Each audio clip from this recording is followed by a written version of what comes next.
at study leave at school, I had this thing where I would always try and learn magic tricks. I don't know why, but something about magic tricks always kind of fascinated me. I thought it would be quite cool to be able to impress my friends on the spot by maybe making their straw disappear at McDonald's or this card appear out of nowhere. But what I quickly learned as I watched countless YouTube tutorials is that magic tricks are all about the art of distraction. You make it so that the people you're performing in front of are so caught up in all the things that you say and do that they actually miss the key event which is happening right in front of their eyes. The thing that actually makes the difference. And you know, as we read the book of Exodus and about the life of Moses, we too can find ourselves easily distracted. We read all about the amazing things that are performed, the plagues that are sent, the splitting of the Red Sea, the miracles accompanying Moses, that actually there's a danger that we miss the key thing which is happening right in front of our very eyes, the thing that actually makes the difference. Because these passages once again are ultimately pointing us forward to greater realities. The realities of what Jesus would do for us. In fact, Exodus paints for us more pictures of what Jesus would do and what he would be like. I want you to notice 4 ways in which this is the case. Firstly, we see in the book of Exodus that Jesus is the ultimate Moses. Jesus is the ultimate Moses. In previous weeks, we've seen how Adam, Noah, and Abraham are shadows of Christ in particular ways. And the same is true of Moses. Let me just give you a couple of examples. Moses, as we have just seen, was born under an oppressive king, Pharaoh. Jesus also was born under an oppressive king, not Pharaoh, but Herod. Secondly, in Moses' day, Pharaoh, due to feeling threatened, ordered that all newborn baby boys should be put to death, including Moses. In Jesus' day, Herod, due to feeling threatened, also ordered that all newborn baby boys should be put to death, including Jesus. Moses' life was spared in his birth by his mother taking him to Egypt. Jesus' life was spared by his mother and father also taking him to Egypt. Fourthly, God would give Moses great signs and wonders throughout his life to verify that God had sent him. Likewise, Jesus would also perform many great signs and wonders to verify that God had sent him. Fifthly, Moses was given the task of leading the Israelites out of slavery in Egypt. Jesus was given the task of leading all of humanity out of slavery to sin. Moses was called to lead Israel to the promised land of Canaan. Jesus is called to lead you and I into the ultimate promised land, the new heavens and the new earth. Moses was the mediator of the old covenant. Jesus is the mediator of a better covenant, the new covenant. When the Israelites grumble and complain about food, Moses calls upon God and sends bread from heaven. But what does Jesus say? He says, I am the bread of life. When the Israelites grumble about being thirsty, God calls Moses to strike the rock and water comes gushing out.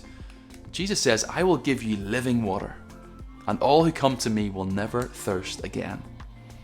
And so do you see how Moses is ultimately pointing you forward to Jesus?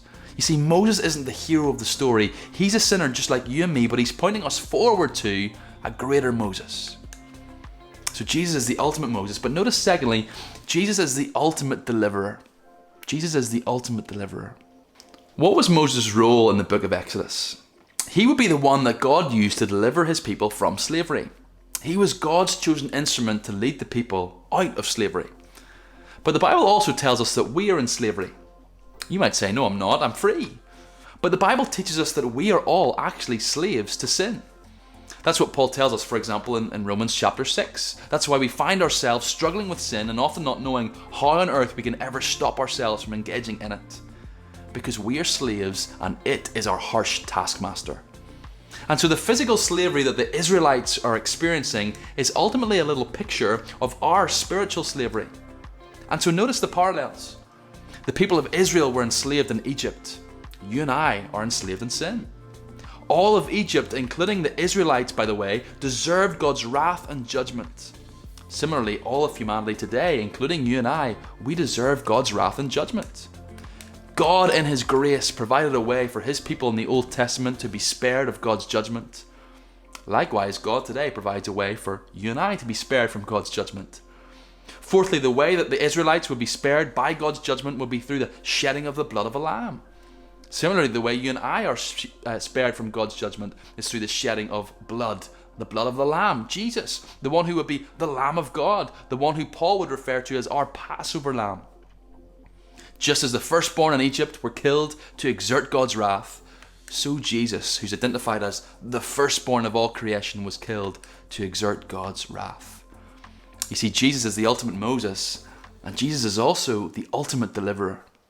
But thirdly, Jesus is the ultimate lawkeeper and lawgiver. Jesus is the ultimate lawkeeper and lawgiver. We saw how God gave Moses the 10 Commandments for the people of Israel to obey. And do you remember what happened? Before Moses could even share the commandments with the Israelites, they'd already broken them. And as you read the Old Testament, what you discover is that they would break these commandments time and time again. But guess what? That was actually the whole point.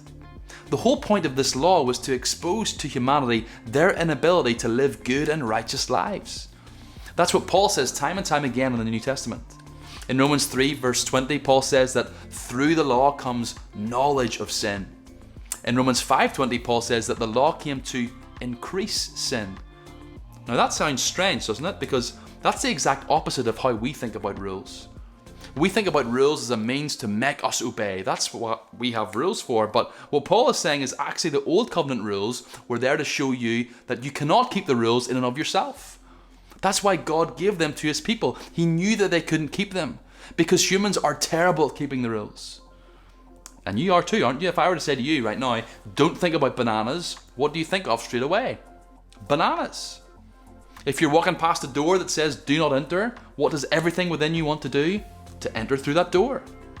Or if you walk past a piece of grass and there's a little sign that says please keep off the grass, doesn't everything within you just want to put your foot on the grass? Why? Because we as humans are incapable of keeping the rules.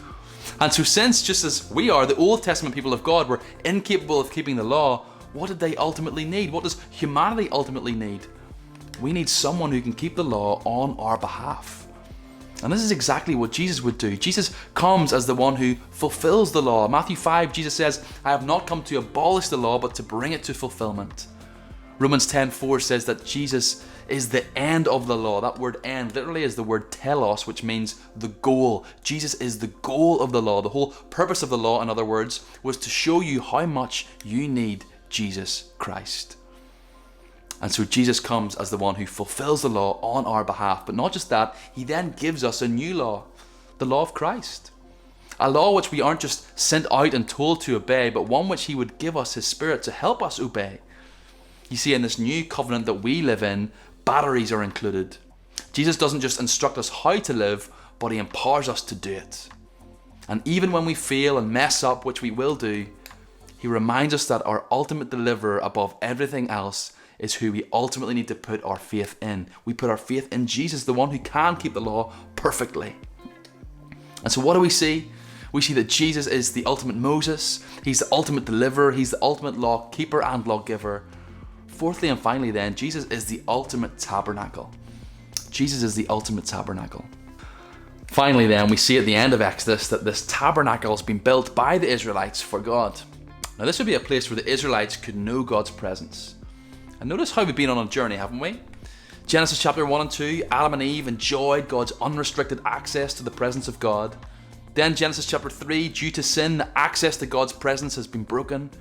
Now in Exodus, through the tabernacle, there would be a means through which God's people could once again experience his presence. However, this experience of God's presence was very restricted and was under some very specific terms and conditions. They can only meet him in the Holy of Holies.